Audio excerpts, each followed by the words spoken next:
السلام علیکم ورحمۃ اللہ وبرکاتہ۔ بسم اللہ الرحمن الرحیم۔ رکو نمبر 29 سورہ بقرہ۔ رکو کی ابتدا ہو رہی ہے الطلاق مرتان فإمساکم بمعروف، آیات نمبر 229 سے 231۔ اس رکو میں جو ذکر کیا گیا ہے وہ بھی طلاق سے ہی متعلق ہے۔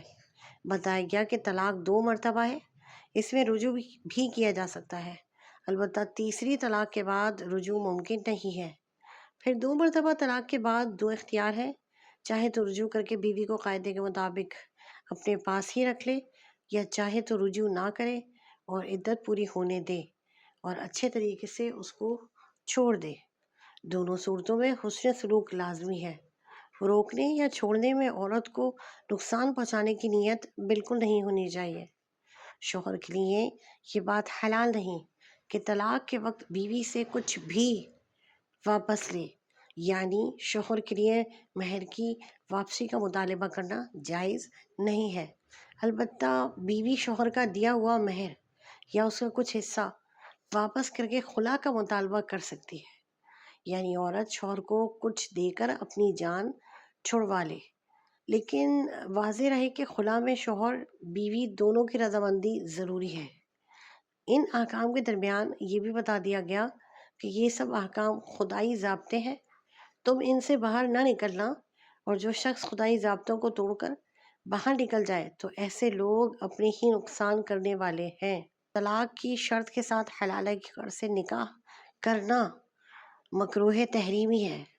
نبی کریم صلی اللہ علیہ وسلم نے ایسا نکاح کرنے والے اور جس شخص کے لیے یہ نکاح کیا جائے دونوں کو اللہ کی لعنت کا مستحق یعنی رحمت سے دور بتایا ہے، یعنی جو اللہ کی رحمت کا حقدار ہوگا اس پر لعنت نہیں، اور جو لعنت کا مستحق ہوگا اس کے اوپر رحمت نہیں ہوگی۔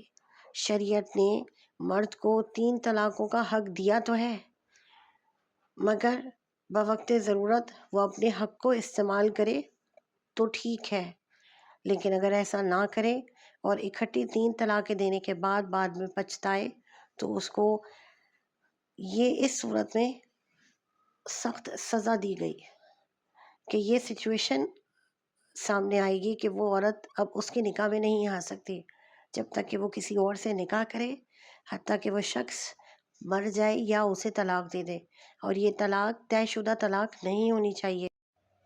شریعت نے مرد کو 3 طلاقوں کا حق دیا تھا تاکہ بوقت ضرورت وہ اپنے حق کو استعمال کر سکے، لیکن جب وہ اپنا یہ حق ضائع کر دے تو شریعت نے اس کے لیے یہ سزا مقرر کی ہے کہ وہ اپنی سابقہ بیوی سے نکاح بھی نہیں کر سکتا۔ شوہر کو حکم دیا گیا کہ بیوی کو کسی صورت بھی تکلیف نہ دے۔ جب تم نے بیوی کو طلاق رجعی دی ہو پھر وہ اپنی عدت گزرنے کے قریب پہنچ جائے تو تم پر واجب ہے کہ یا تو ان کو قاعدے کے مطابق رجوع کر کے اپنے نکاح میں رہنے دو، یا طریقے کے مطابق ان کو رہائی دو اور چھوڑ دو۔ انہیں تکلیف پہنچانے کی غرض سے مت روکو کہ ان پر ظلم کرو گے، اور جو شخص ایسا برتاؤ کرے گا تو وہ اپنا ہی نقصان کرے گا، کیونکہ ظلم کی سزا بھگتنی ہی پڑے گی۔ آخر میں فرمایا کہ اللہ کے احکام کو کھیل نہ بناؤ کہ جس طرح چاہا کر لیا اور چاہا تو نہ کیا، اور حق تعالیٰ کی جو تم پر نعمتیں ہیں ان کو یاد بھی کر لیا کرو، اور گھریلو معاملات سمیت ہر معاملے میں اللہ سے ڈرتے رہو، اللہ سے ڈرتے رہو۔ یہاں پر رکوع نمبر 29 سورہ بقرہ کا جو مختصر تفسیری خلاصہ ہے وہ مکمل ہوا۔ اللہ تبارک و تعالیٰ سے دعا ہے کہ ہم سب اس قرآن کریم کی تعلیمات کے لیے ایک دوسرے کو مضبوط کریں، اور اس ویڈیو کو قرآن کریم کی خدمت کے لیے، اپنے دین کی خدمت کے لیے صدقہ جاریہ کی نیت سے مزید پھیلائیے۔ کم از کم کسی ایک گروپ میں، اپنے موبائل کے کسی ایک واٹس ایپ گروپ میں یا انسٹاگرام پہ یا کہیں پر بھی آپ اس ویڈیو کے لنک کو ضرور شیئر کیجیے۔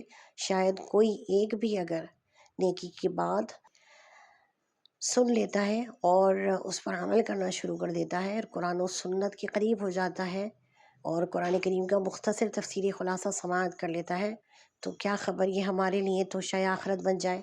اللہ تبارک و تعالی ہمارے اساتذہ کرام اور والدین پر نور کی برسات فرمائے اور ان کی تمام جائز دعائیں ہمارے حق میں اور جو ہمارے لسنرز ویورز ہیں ان کے حق میں بھی قبول و منظور فرمائے۔ جزاک اللہ خیرہ۔